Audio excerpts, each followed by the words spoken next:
आज 14 अप्रैल के दिन भारत की धरती पर एक ऐसे महापुरुष का जन्म हुआ जिसने हिंदुस्तान की धरती पर इतिहास बनाया, जिसने करोड़ों हिंदुस्तानियों को यह एहसास दिलाया, शिक्षा वह शेरनी का दूध है जो पिएगा वो दहाड़ेगा। मैं सत सत नमन करता हूँ भारत रत्न से सम्मानित बाबा साहब भीमराव अम्बेडकर जी को। बाबा साहब का जन्म 14 अप्रैल 1891 ईस्वी को एक महार जाति में हुआ था। जब उन्होंने शिक्षा लेने के लिए विद्यालय में प्रवेश किया तब उन्हें शिक्षा के लिए बहुत सारी कठिनाइयों का सामना करना पड़ा। उस समय दलित समाज या जो निम्न वर्गीय समाज है उनकी आर्थिक, सामाजिक, राजनीतिक किसी भी तरह की कोई भी पृष्ठभूमि ठीक नहीं थी।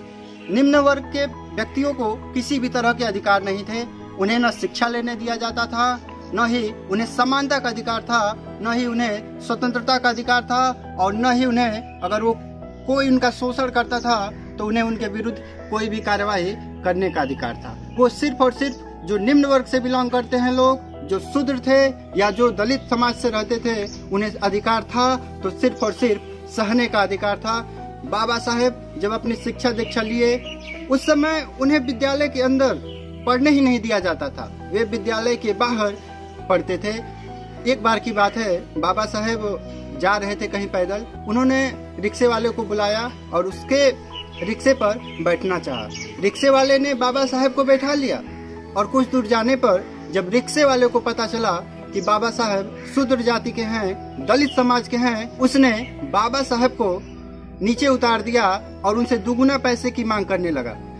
दुगुना पैसे की मांग करते करते वो फिर उसने बाबा साहेब से ही रिक्शे को चलवाया और स्वयं बैठकर रिक्शा वाला उस रिक्शे पर गया।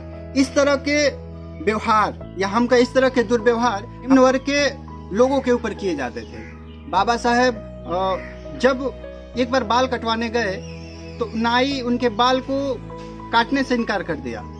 एक बार नहीं, हालांकि जितने भी निम्न वर्गीय लोग थे, शूद्र थे या जो दलित समाज से थे, निचली जाति में थे, यहाँ तक कि निम्न वर्ग पे इतना ज्यादा अत्याचार होता था कि उन्हें कुएं से पानी तक पीने नहीं दिया जाता था। पहले के समय में जल के इतने संसाधन नहीं थे, लोग कुएं से पानी पीते थे, लेकिन निम्न वर्ग के लोगों को, दलित समाज के लोगों को पानी तक पीने का अधिकार नहीं था। आप कल्पना कर सकते हैं वो स्थिति कितनी भयावह होगी जब व्यक्ति पानी से तिलमिला रहा होगा, उसे खूब प्यास लगी हो और उसे पानी पीने ही न दिया जाए। आप कल्पना कर सकते हैं कि निम्न वर्ग की स्त्रियां जिन्हें स्तन ढकने का भी अधिकार नहीं था, उनकी समाज में किस तरह से अवहेलना हुआ होगा, उनके साथ कितना दुर्व्यवहार हुआ होगा, आप इसकी कल्पना भी नहीं कर सकते। आप सोच सकते हैं कि हमारे देश में जो निम्न वर्ग के लोग थे, जो उच्च वर्गीय लोगों के यहाँ बधुआ मजदूर की तरह रहते थे, उनके बैल के कोल्हू हो गए थे, दिन रात पूरी अपने जीवन को जमींदारों के यहाँ काम कर करके समाप्त कर दिए। उनके बच्चे भी उनके यहाँ काम करते थे।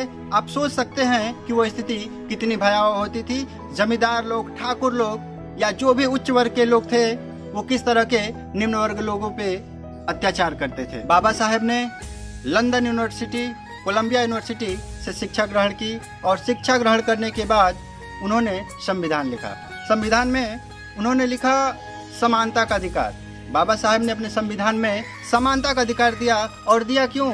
उन्हें पता था कि जो सामाजिक भेदभाव है उस समय चरम सीमा पर थी, इसलिए सबसे पहले उन्होंने समानता का अधिकार दिया, जिसमें उन्होंने बोला कोई भी व्यक्ति किसी जाति, धर्म, संप्रदाय या किसी भी लिंग से बिलोंग करता हो, सभी हमारे संविधान के हिसाब से बराबर है। बाबा साहेब ने संविधान में जो दूसरा मौलिक अधिकार दिया, उसमें उन्होंने दिया स्वतंत्रता का अधिकार, यानी हम भारत के लोग पूरी तरह से स्वतंत्र हैं अपने विचार व्यक्त करने के लिए, कहीं भाषण देने के लिए या किसी भी तरह के कहीं भारत में किसी भी जगह पर व्यापार करने के लिए।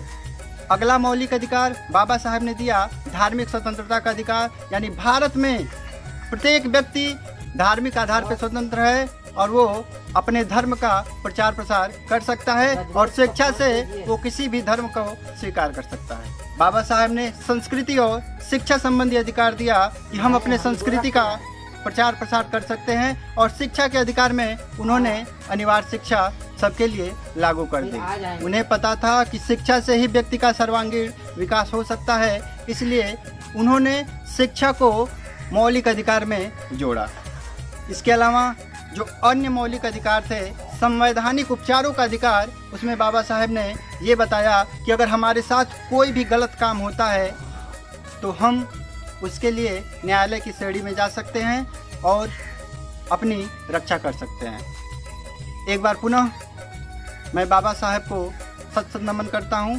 साथ ही चंद मुट्ठी भर लोग जो बाबा को सिर्फ वोट बैंक की राजनीति से देखते हैं, आज के पहले वो कभी बाबा साहेब को न सम्मान देते हैं और न कुछ करते हैं। हम लोग उनकी वोट बैंक राजनीति को समाप्त कर दें।